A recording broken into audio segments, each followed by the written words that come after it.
이어서 식품의 원료별, 유형별 가공기술과 관련 제품의 시장 동향에 대해서 살펴보도록 하겠습니다.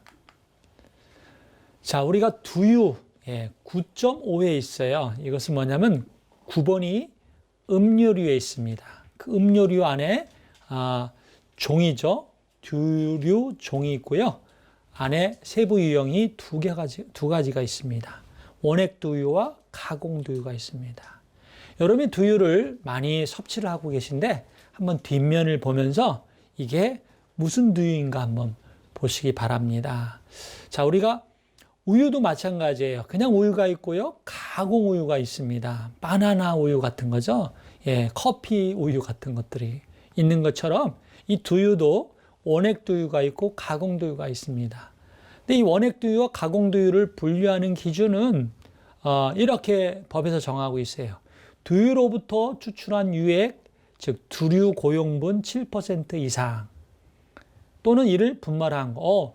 두유 안에는 분말 제품도 원액 두유로 분류를 하고 있다는 얘기입니다. 자, 여기서 7% 이상의 유액, 이걸 원액 두유라고 해요. 근데 우리가 일반적으로 시중에 판매되는 제품들은 이 둘 중에 하나예요. 다른 걸 하나도 안 넣었으면 무조건 원액 두유입니다. 그렇죠? 근데 다른 걸 넣었다면은 가공 두유로 분류를 합니다. 자, 보실까요? 원액 두유나 두류 가공품의 추출액에 과일, 채소즙 또는 유가공품, 곡류 분말 등의 식품 또는 식품 첨가물을 가한 것을 말한다. 이렇게 되어 있습니다. 그래서 두류 고용분이 좀 줄어들 수 있죠. 줄어들 수 있습니다. 그렇죠? 콩의 양은 줄어들고 다른 첨가물들이 들어가면은 가공두유라고 얘기할 수 있는 것입니다. 근데 다른 첨가물을 넣어놓고 가끔은 원액두유로 할 수도 있겠고요. 또 하나는 아무것도 넣지 않았는데 가공두유로 하는 경우도 있습니다. 이런 부분들은 이 법 적용의 해석상 어느 부분은 그 업체가 이 제품을 만들 때 이 조항을 적용하느냐에 따라 좀 달라질 수 있는 부분이 있습니다. 제조 가공 기준에 대한 부분은 이와 같습니다. 자, 일반적으로 두유하면은 일반 두유와 전두유가 있는데요. 전두유의 차이와 일반 두유의 차이는 비질을 제거하느냐 아니냐의 차이입니다. 비질을, 즉 콩을 갈아서 콩 찌꺼기라고 해야겠죠. 고용분 성분, 물에 녹지 않고 물에 현탁되지 않는 불용성 콩박이라고 합니다. 그 비지 성분이 들어가 있지 않은 걸 우리가 일반 두유라고 하고 그것이 포함된 상태로 만들어지는 두유를 전두유라고 하고 있습니다. 자, 이어서 보겠습니다. 소스류. 자, 소스류. 자, 앞서 두류를 갖고 두유 만들기가 좋겠죠. 또 소스를 만들 때 많이 사용될 수 있는 원료가 뭘까요? 곡류보다는 콩일 겁니다. 그렇죠?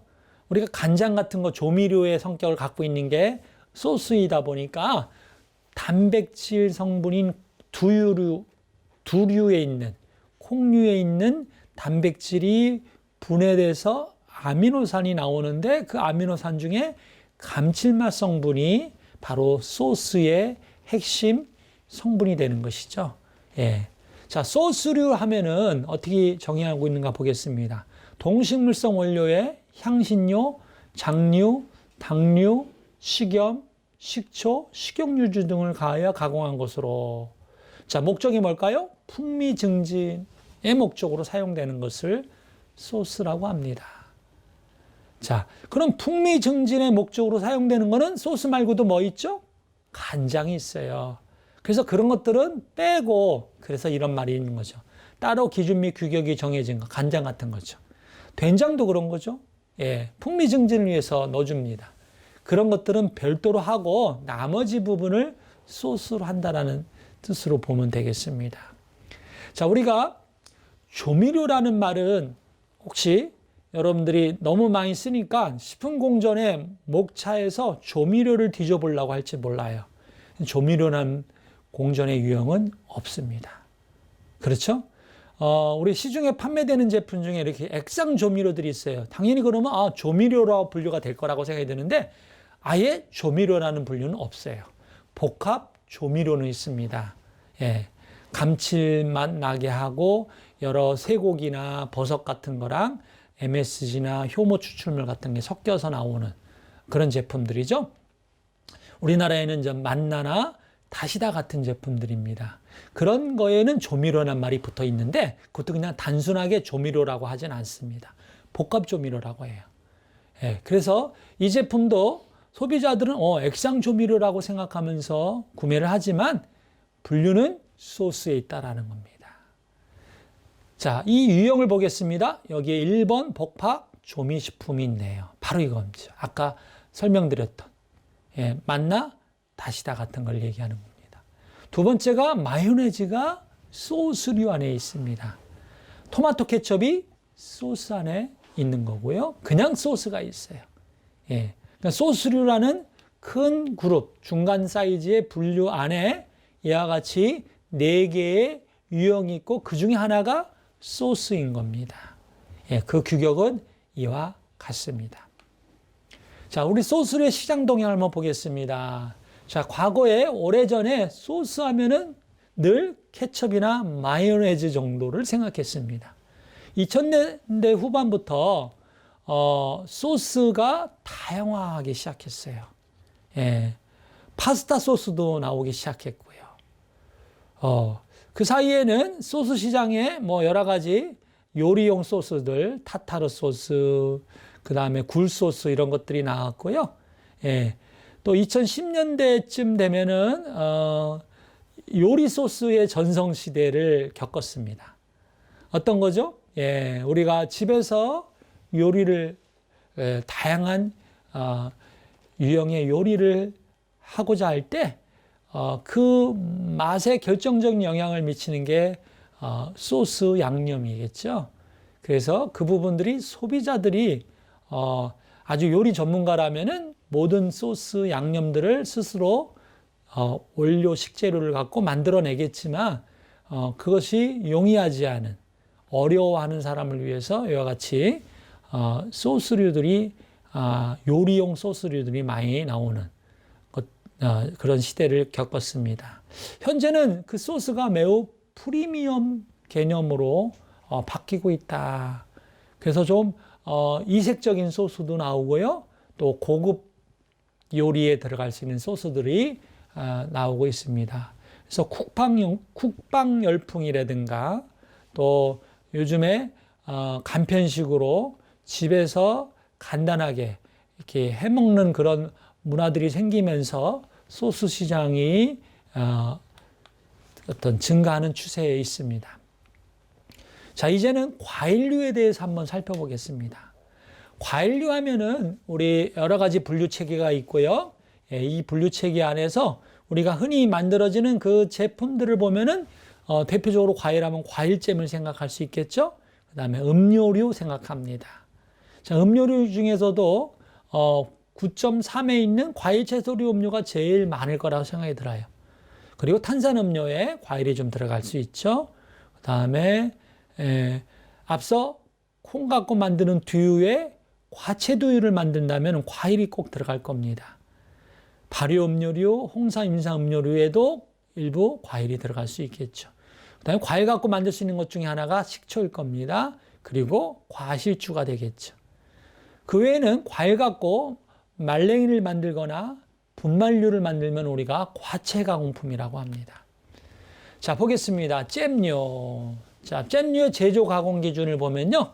살균 후 제품의 품질이 유지되도록 호열성, 세균의 증식이 억제되어야 된다라고 되어 있는데 그걸 위해서 적절한 냉각 공정을 강구해야 된다는 얘기입니다. 자, 공정도를 한번 보겠습니다. 잼을 만들 때 과일 세척부터 파세, 퓨레 갈았다는 얘기입니다. 그리고 다른 원료들을 혼합합니다. 설탕, 또 뭐 구연산 같은 게 들어갈 수 있겠죠. 진공 농축을 하죠. 그리고 살균을 합니다. 그리고 충전을 하고 병에 주로 유리병에 넣기 때문에 유리병에 충전을 하고 냉각을 할 때 이때 이 조건을 지켜야 된다는 얘기입니다. 자, 어떻게 냉각하라는 얘기는 없고 목적을 정해놨어요. 호열성 세균. 자, 열 처리가 있었기 때문에 뜨거운 상태에서도 증식이 가능한 미생물들이 잔류한다면은 그 미생물의 증식, 재증식을 억제할 수 있는 조건을 냉각하라. 어떤 방법일까요? 급속하게 냉각하는 겁니다. 그 원리는 이런 거죠. 우리가 냉각 온도가 예를 들어서 원래 냉각 전에 90도짜리가 냉각을 천천히 한다면은 90도, 80도, 70도, 60도, 50도 이렇게 떨어져 내려갈 때 특별히 50도 이하부터 구간을 지나가는 동안에 미생물이 재성장할 수 있습니다. 그렇죠? 미생물의 생육에 좋은 조건은 20에서 50도예요. 그래서 50도와 20도 사이를 지나갈 때 느리게 지나가게 되면은 남아있는 미생물이 다시 성장할 수 있기 때문에 느리게 천천히 방냉이라고 하죠. 그렇게 방냉하지 말고 가능하면은 급속 냉각하는 게 좋습니다. 그래서 특별히 일반적인 미생물이 20에서 50인데 호열성 미생물들은 55에서 75도에서도 자랍니다. 그러면은 실제로 90도에서 50도 가기 전에도 75 이하부터 55 사이를 떨어뜨리는 그 구간마저도 느리게 가면 안 된다는 얘기입니다. 그죠? 자, 그래서 앞서서 20에서 50도 사이에 잘 자라는 균들은 사실은 앞에 살균 공정에서 많이 죽었을 거예요. 그런데 55에서 75도 사이는 이 앞에 살균 공정에서도 일부 균이 남아 있다면은 그것이 재증식할 수 있다. 따라서 전 냉각 구간을 빠르게 지나가게 된다. 어떻게 할까요? 흐르는 찬물 속에 담궈 놓거나 차가운 공기로 빠르게 냉각시키는 게 좋겠습니다. 그리고 이런 잼류의 일반적인 포장 방법들은 병조림을 주로 쓰고 있죠. 예, 통조림보다는 병조림을 많이 쓰고 있습니다. 그래서 이와 같이 이 미생물의 증식을 억제하는 데 있어서는 통조림, 병조림이나 레토르트 제조 방법에 준해서 할 수 있다라고 해석을 할 수 있는 것입니다. 이 부분은 공전에 명시적으로 써 있지 않고 이 색깔로 표시된 부분은 이 공전의 해석을 어떻게 하느냐는 부분을 이렇게 해석할 수 있다는 걸 말씀드리는 것이죠. 자, 그러면 잼에는 몇 가지 유형이 있느냐? 잼은 두 가지 유형이 있습니다. 잼과 기타 잼이 있어요. 자, 우리 발음도 잘 하시기 바랍니다. 우리는 잼이라고 발음하지만 쓸 때는 잼이라고 써야 됩니다. 자, 이 잼은 과일과 채소류를 몇 퍼센트 이상이요? 30% 이상을 쓰게 되어 있게 법에서 정하고 있습니다. 기타 잼은 몇 퍼센트일까요? 20%입니다. 자, 밀크를 갖고 우유를 갖고 잼을 만들었어요. 그러면 과일을 20% 이상을 잘 안 넣을 겁니다. 넣기가 어렵죠. 그죠? 아예 안 넣거나 합니다. 예. 여러분, 녹차, 밀크잼 이런 거 보셨나요? 예.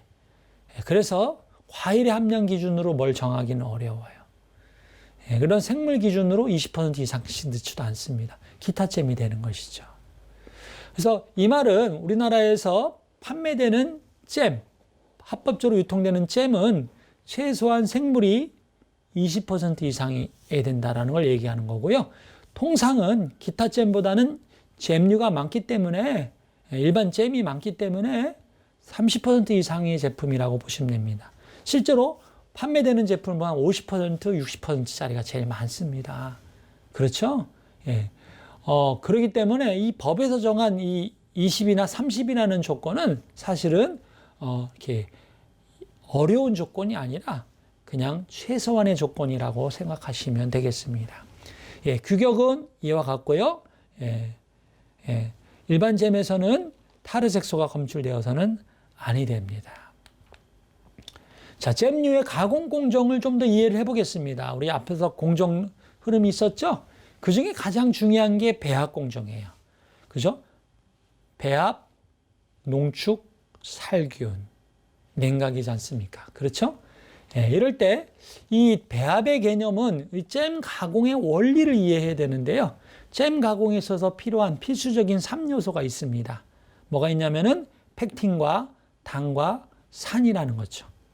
자, 이 세 가지가 잼이 만들어지는 핵심 원료입니다. 자, 기본이 되는 원료는 뭘까요? 펙틴입니다. 펙틴은 과일에 있는 주로 껍질에 많은 식이섬유 성분입니다. 이 성분에 설탕이 들어가고 여기에 구연산이 들어가는데요. 이 설탕의 역할은 설탕만이 아니라 어떤 당류라고 하겠습니다. 왜냐하면 설탕 대신에 여러 가지 다른 재료들을 쓸 수 있어요. 엿당을 쓸 수 있고요. 조청을 쓸 수도 있습니다. 그리고 법으로는 당류라고 분류하지 않고 올리고당이라는 게 따로 있는데요. 그 올리고당을 쓸 수도 있습니다. 그런 것들이 들어가야 됩니다. 근데 이런 역할들은, 이 당류의 역할들은 단맛을 만들어주는 거. 그리고 삼투압 현상에 의해서, 즉 저장성을 높여주는 역할을 합니다. 그래서 당류가 없으면 잼이 오래 가지 못해요. 또 하나는 산입니다. 이 산은 대표적으로 첨가물로 산을 넣고자 한다면 구연산을 넣는 거고요. 첨가물을 없이 산이 들어가게 하려면 결국은 과일에 있는 산을 그대로 쓰는 것이죠. 예, 그래서 과일의 함량이 충분히 있다면은 사실은 구연산을 넣지 않고도 잼을 만들 수 있는 것이죠. 꼭 구연산만 넣는 것이 아니라 구연산이나 사과산 같은 것들을 쓰기도 하고요. 때로는 식초를 넣을 수도 있습니다. 그래서 이런 산류가 있어야 되는데 이 산의 역할은 뭐냐? 자, 펙틴의 식이섬유를 젤리와 계라시키는 게, 그래서 반고체 상태로 만드는 게, 탄성이 있는 반고체 상태로 만드는 게 잼이기 때문에 그때 촉매 역할을 해주는 게 산입니다. 산입니다. 그래서 잼의 이 원리를 이용한다면 당산비가 적절해야 된다는 얘기를 해요. 그리고 원재료인 과일에 펙틴의 함량이 어느 정도 있어야 된다는 얘기죠. 자, 보겠습니다. 함량으로 보면 펙틴은 1에서 1.5%가 적정하다고 하고요. 당은 60에서 67% 정도의 함량이면 좋겠다고 하고, 산은 많은 양이 필요하지는 않습니다. 양으로 보면은 0.3% 정도, pH를 3.2 전후에서 젤리화가 잘 되기 때문에 3.2 전후에서 관리해 주는 정도의 산을 넣어주는 게 좋겠다. 너무 산을 많이 넣어줘서 pH가 2.8 이하가 돼버리면은 수분이 분리될 수도 있습니다. 이런 원리를 갖고 잼을 만들고요. 가끔 비타민C가 들어가요. 그럼 비타민C는 그러면 산의 개념으로, 즉 새콤한 맛이 있으니까 비타민C는 산도 조절을 해서 넣었다고 생각하지 마시고요.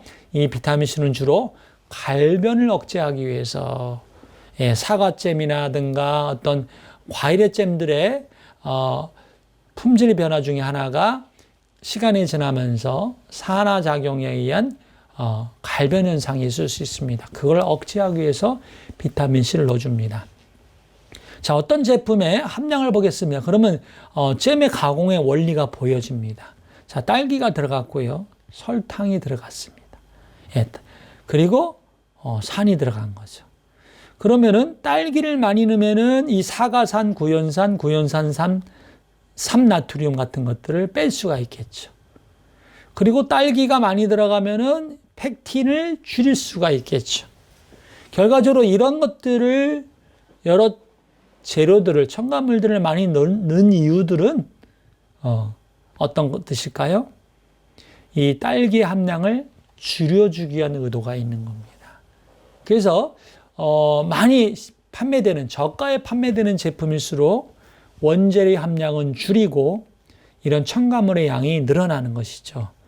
그래서 여러 제품들을 볼 수 있는데요. 여기도 보면은 50%의 딸기를 쓰면서 또 역시 펙틴도 넣고 레몬 주스 농축액 같은 것들 넣어서 잼을 더 반고체 상태로 만들어주는 그런 제품들이 많이 판매되고 있습니다.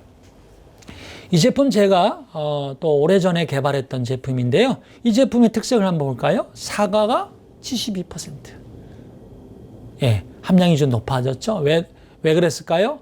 그러면서 다른 첨가물들을 줄이고자 하는 시도를 했습니다. 설탕과 당류를 올리고당까지 해서 27% 정도 넣어줬습니다. 20% 넣어줬고요. 매실 농축액을 0.3 넣었는데 이 매실 농축액의 역할은 뭘까요? 구연산을 대신하는 거죠. 구연산을 대신하는. 그래서 겉으로 보기에는 정말 실제로입니다. 어떤 첨가물 느낌의 원료를 쓰지는 않았어요. 설탕과 올리고당을 쓰는 부분을 첨가물로 본다. 실제로는 설탕 없이 당류 없이 잼을 만들 수 없기 때문에 첨가물로 볼 수 없고요. 법적으로도 설탕과 올리고당은 첨가물이 아니라 그냥 식품입니다. 예, 이렇게 친환경 컨셉의 즉 첨가물을 최소화하는 공법으로 잼을 만들어낼 수 있다는 거고요. 이 제품만 보겠습니다. 딸기에 이 제품과 비교했을 때 70%의 함량으로 딸기를 넣고 설탕 30% 넣고 그리고 끝입니다. 아무것도 안 넣었어요. 자, 말씀드린 것처럼 딸기를 70% 넣다 보면은 펙틴도 자연적인 펙틴으로 채워지는 거고요. 그 다음에 이 뒤에 있는 산유들, 산도 조절제들도 자연적으로 딸기에서 나오게 되는 것입니다. 이런 어떤 전략들을 구사할 수 있는 것이죠.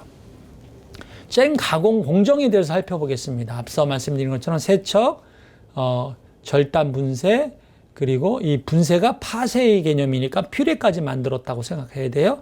여기에 당원료 등의 원료들이 첨가되고 농축, 포장하는 거고요. 이게 전형적인 진공 농축기입니다. 그래서 진공을 걸어서 이 안에 잼이 졸여지는 그 온도를 낮춰주는 거죠. 그래서 저온 농축이 가능하게. 진공 농축은 곧 저온 농축을 의미하는 것이고요. 농축되는 과정에 진공을 걸면서 수증기가 날아갈 수 있는 부분을 이와 같이 콘덴서로 회수하는 그런 공정 장비가 흔히 사용하고 있는 잼 제조용 진공 농축기입니다. 자, 과일에 따라서는 사과, 오렌지, 포도, 귤, 자두 같은 것들은 앞서 말씀드린 당산비, 펙틴의 비율에 있어서 특별히 산과 펙틴이 높은 과일이기 때문에 여기에 그냥 설탕만 넣어도 잼이 잘 만들어지는 겁니다. 예. 복숭아, 무화과, 앵두는 산은 높은데 펙틴은 상대적으로 작아요. 그러면은 이 양을 더 높여서 추가적인 펙틴을 안 넣고도 만들거나 조금 부족하다 하면은 펙틴을 넣을 수 있는 것이죠. 산과 펙틴이 적절하게 있는 것들이 뭐냐면요. 살구, 딸기, 포도입니다. 예. 여기서 보면은 딸기와 포도 같은 경우들은 이와 같이 산 펙틴의 함량이 많아서 잼이 만들어지는 좋은 가공 적성을 갖고 있다라고 얘기할 수 있겠습니다. 자, 이 간편한 포장잼은 이거 역시 제가 개발한 거고요.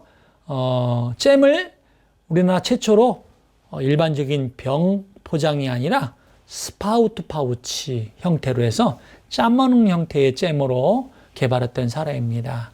자, 100% 과일 슈퍼잼이라고 홍보하는 제품이 있어요. 외국산 제품인데요. 이걸 다 들여다보면 어떤 개념이냐면요. 제가 말씀드린 그 원리입니다. 즉, 구연산 같은 걸 안 넣어요. 그리고 심지어는 당류도 안 넣습니다. 어떻게 가능할까요? 딸기잼을 만들 때 딸기의 단맛 갖고는 부족하겠죠? 그래서 설탕을 넣는 거는 100%를 지향하는데 문제가 되기 때문에 사과 농축액을 설탕을 대신해서 넣어줍니다. 그리고 레몬이나 제가 썼던 방법처럼 매실 같은 걸 이용해서 산도 조절제를 대신하면은 그야말로 100% 과일만으로 잼을 만들 수 있는 것입니다. 꿀을 설탕 대신에, 조청을 설탕 대신에, 올리고당을 설탕 대신에, 그리고 구연산 대신에 발사믹 식초를 넣는 그런 잼들이 개발된 사례가 있습니다. 자, 잼에서 또 다른 트렌드 중에 하나는 잼 하면은 곱게 파쇄를 해서 퓨레 형태로 만드네요. 죽 형태로 만들어서 다른 설탕 같은 것들을 섞어서 만들다 보니까 이렇게 빵에 바르기가 좋은 면이 있습니다만 소비자 중에는 이런 것들을 추구하는 분들이 있어요. 어떤 농산물 그 원형의 모습들이 그냥 살아있는, 그래서 그런 형태로 시도되고 있는 잼의 유형 중에 하나는 콩포트라는 겁니다. 예, 국내에서 판매되고 있는 제품인데요.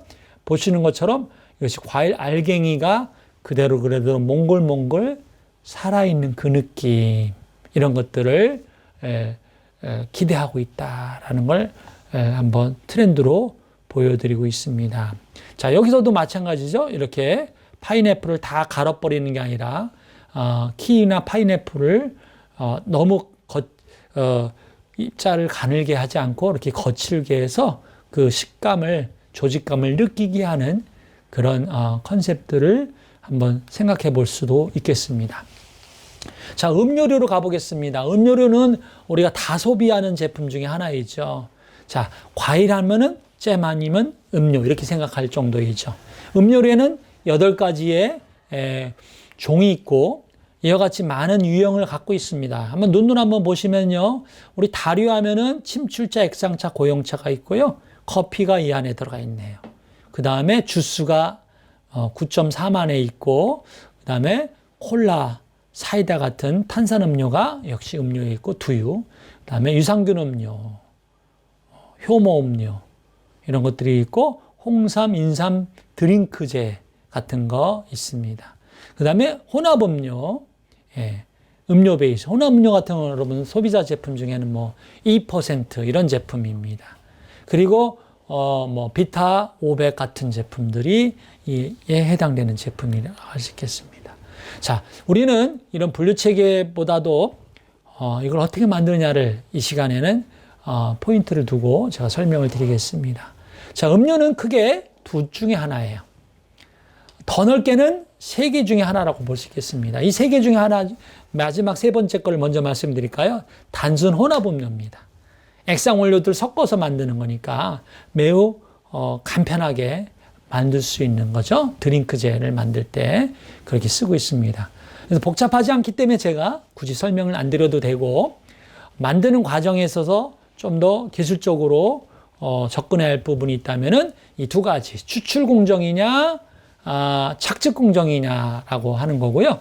자, 추출, 농축을 거쳐서 가는 공정, 또는 그냥 추출하고 그대로 나가는 제품이 있을 것 같습니다.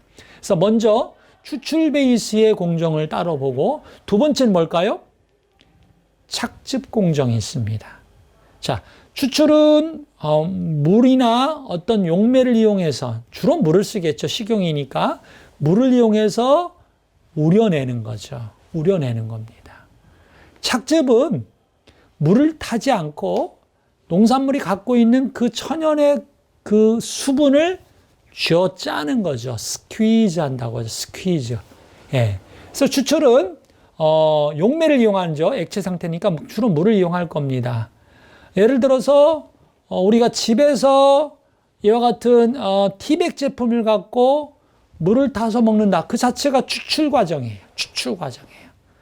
근데 이런 티백 제품들은 추출해서 만들어준 게 아니라 추출이라는 원리를 소비자가 이용하게 하고 그때 사용되는 원료를 공급해 준다는 개념으로 보시면 되겠습니다.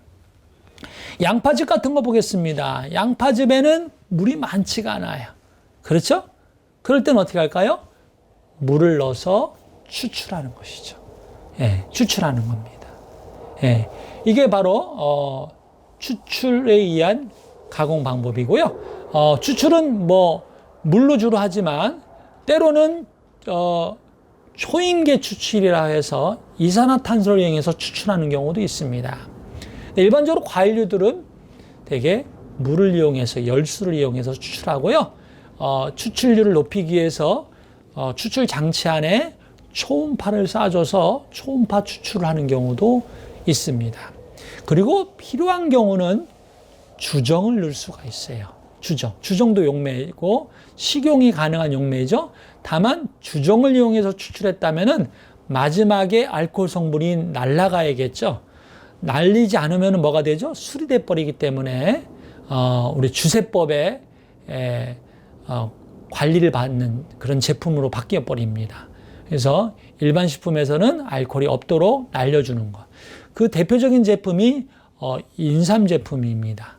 우리가 인삼 음료를 만들 때 그냥 맹물로 추출하기도 하지만 물과 주정을 섞어서 혼합된 용매로 추출하기도 합니다.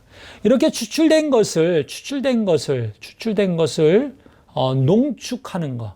예, 그 농축은 앞서 잼의 농축에 사용됐던 저온 진공 농축을 쓰거나 그냥 고온 농축을 씁니다. 그래서 매실도 여러 가지 농축액을 만들어낼 수도 있고요.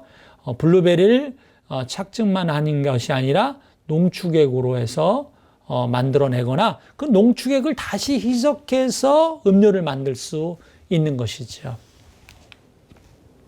자, 퓨레와 페이스트의 개념을 한번 따져보겠습니다. 자, 퓨레 페이스트 같은 개념이라고 보시면 되겠고요. 과일을 갖고 만들 수 있는 또 다른 대표적인 유형의 제품이고요. 이와 같이 과일을 갈아서 파쇄기로 갈아서 설탕 같은 걸 넣지 않고 그냥 과일 그대로를 담아 놓은 것을 퓨레라고 하고요. 주로 베이커리용이나 유아용 제품의 유아식의 원료로 많이 사용되고 있습니다. 자, 발효 음료를 하면은 유산균 음료, 효모 음료, 기타 발효 음료 이런 것들을 분류 체계로 갖고 있고요. 그 중에 유산균 음료라면은 이와 같이 1ml당 100만 마리 이상을 갖고 있어야 된다. 그 대표적인 제품이 이런 제품들입니다. 예.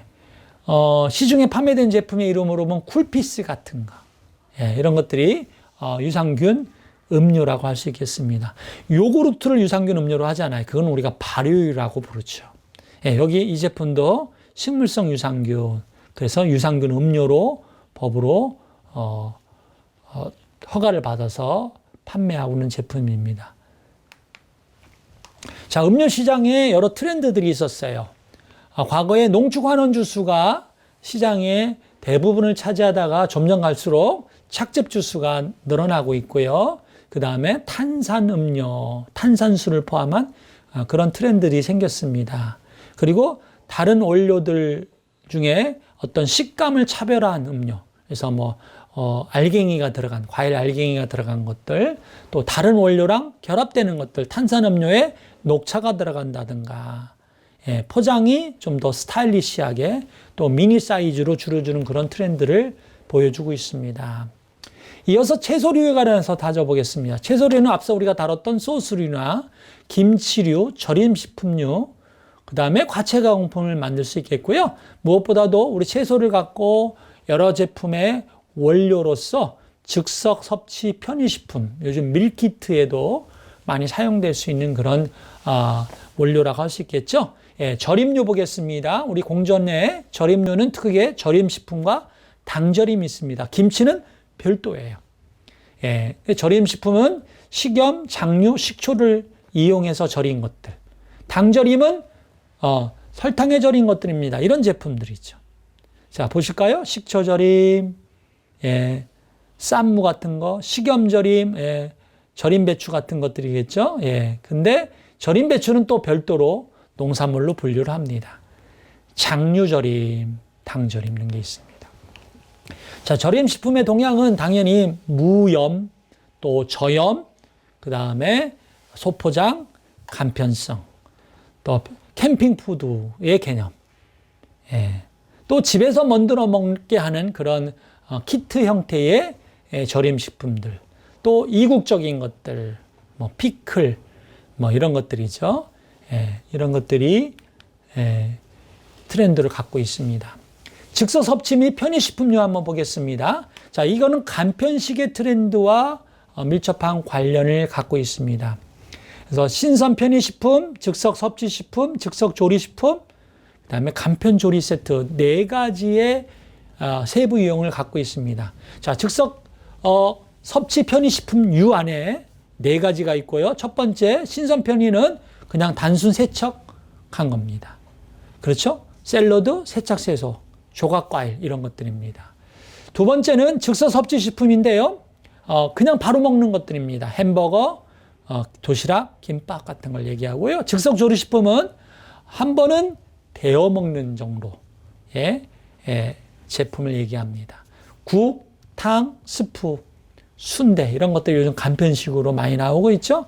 그 다음에 간편 조리 키트는 조리 세트는 이른바 밀키트 제품을 얘기하는 것이죠. 과거의 밀키트 제품이 법적인 유형을 따로 갖고 있지 않았다가 이제 공전이 개정되면서 간편 조리 세트라는 부분이 들어오기 시작했습니다. 각각의 제품의 규격들이 있고요. 자, 이 트렌드를 보겠습니다. 일단 신선 편의식품들, 혼합 포장, 그 다음에 심지어는 자판기용 제품이 나오고요. 컵 과일들, 그죠? 한 끼 분량의 샐러드, 그리고 어린 잎을 이용한 것들, 그리고 이런 것들이 바로 그대로 신선 편의식품은 아니지만 과일 그대로 100%를 갖고 뭐 이를테면 망고, 빙가리를 만든다 이런 쪽으로 또 응용이 되고 있습니다. 간편식의 트렌드는 뭐 말할 거 없이 엄청난 시장 성장세를 보여주고 있습니다. 코로나로 인해서 더 이 부분이 더 강화되고 있고요. 점점점 갈수록 이제는 집에서 요리를 안 해 먹고 요리를 해 먹더라도 밀키트를 갖고 편하게 간편하게 요리하는 것들을 추구하는 소비자들이 늘어나면서 이 트렌드가 매우 커지고 있는 것이죠. 그 이유에 대해서 이렇게 물어보면은 간편식이 오히려 맛있다고 하는 사람도 있고요. 또 시간을 절약해 줘서 또 조리할 법을 몰라서 또 오히려 비용이 저렴해서라고 하는 그런 소비자들이 많이 있습니다.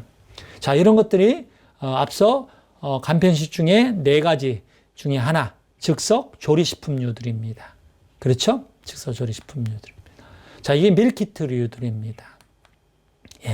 이상으로 유형별 그리고 원료별로 가공 기술들이 어떻게 적용될 수 있는지, 그걸 통해서 어떤 제품들을 만들 수 있는지를 살펴보았고요. 최신의 동향에 대해서 한번 살펴보았습니다. 수고 많으셨습니다.